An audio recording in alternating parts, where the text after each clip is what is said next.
اگر صاحب میں صرف ایک چیز کہنا چاہ رہا ہوں، جی میں پیچھے آپ کے پروگرام سن رہا تھا، لوگ کہہ رہے تھے کہ یا علی مدد پہ کوئی کوشچن کر رہے تھے کہ یا علی مدد کہنا یا محمد یا کچھ پکارنا، وہ جی کہتے تھے کہ قرآن سے ثابت کریں یا آپ یہ کفر ہے۔ امیر المؤمنین علیہ الصلاۃ والسلام اللہ کے حجت ہیں. امیر المؤمنین بے علیہ شک الصلاۃ والسلام رسول صلی اللہ علیہ وسلم کے وصی ہیں.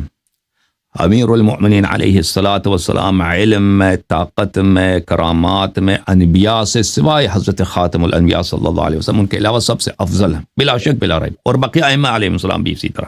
یہ ایک بات. دوسری بات یہ ہے کہ کس قرآن کی کوئی آیت نہیں ہے اور کوئی حدیث نہیں ہے کہ آپ کسی سے مدد اگر مانگ لیں تو آپ مشرک ہو جائیں گے. ٹھیک ہے نا؟ یہ سب من گڑت ہے. یہ جتنی قرآن کی آیتیں آپ کو پڑھ کے سناتے ہیں نا کہ اللہ کے علاوہ کسی اور کو نہ پکارو، اس کا مطلب ہے اللہ کے علاوہ کسی اور کی عبادت نہ کرو. یہ غلط ترجمہ کرتے ہیں.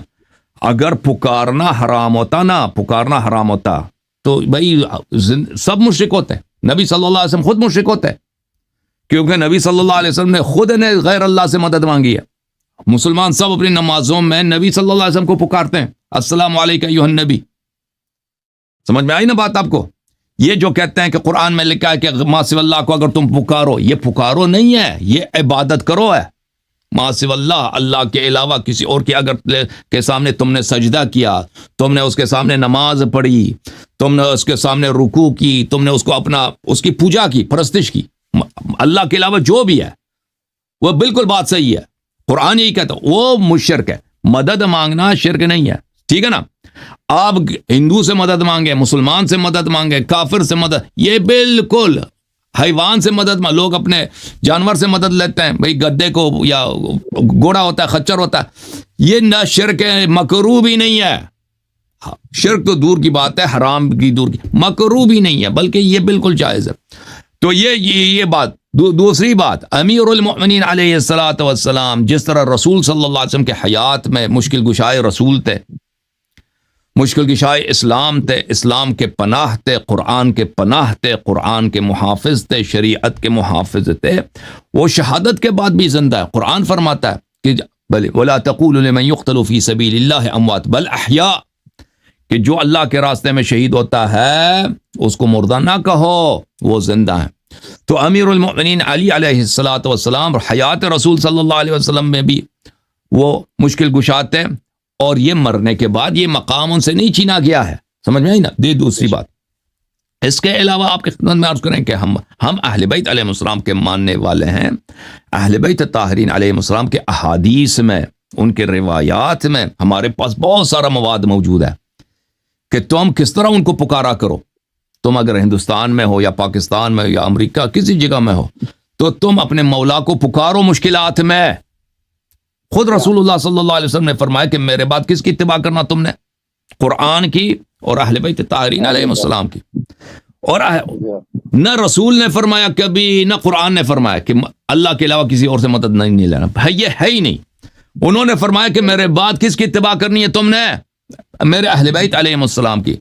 اہل بیت علیہ السلام کے احادیث بے شمار ہیں کہ تم مدد مانگو ہم سے، اور ہم آپ سے پیار کرتے ہیں، ہم آپ سے پیار کرتے ہیں، ہم آپ سے شفقت رکھتے ہیں. جتنا ایک ماں یا ایک باپ اپنے بیٹے سے پیار کرتا ہے اس سے زیادہ ہم اپنے شیعوں سے پیار کرتے ہیں. اور ہم اپنے مجالس میں دیکھتے ہیں بھئی ہر گھر میں، ہر شیعہ گھر میں ایسے کہانیاں، بہت کہانی کیا عرض کروں، سچے واقعات لا تعداد موجود ہیں کہ ہم نے توسل کیا، ہم نے پکارا ہے مولا امام حسین علیہ السلام کو، ہم نے پکارا ہے مولا ابو الفضل عباس علیہ السلام کو، ہم نے پکارا ہے مولا امیر المؤمنین علی علیہ السلام کو، پکارا ہے امام جعفر صادق علیہ السلام کو، پکارا ہے ہماری مائیں توسل کرتی ہیں حضرت سکینہ سلام اللہ علیہ سے، حضرت رقیہ سے. وہ تو ایک چھوٹی بیٹی ہے، وہ ایک تو 3 سالہ بیٹی ہے نا امام حسین علیہ السلام کی، وہ کیسے مشکلات کا حل کرتی ہے. ایک ننھا سا بچہ امام حسین علیہ السلام کا، حضرت علی اصغر علیہ السلام، ہم پکارتے ہیں وہ دنیا کے کوئی مشکلات جو کسی سے حل نہیں ہوتے.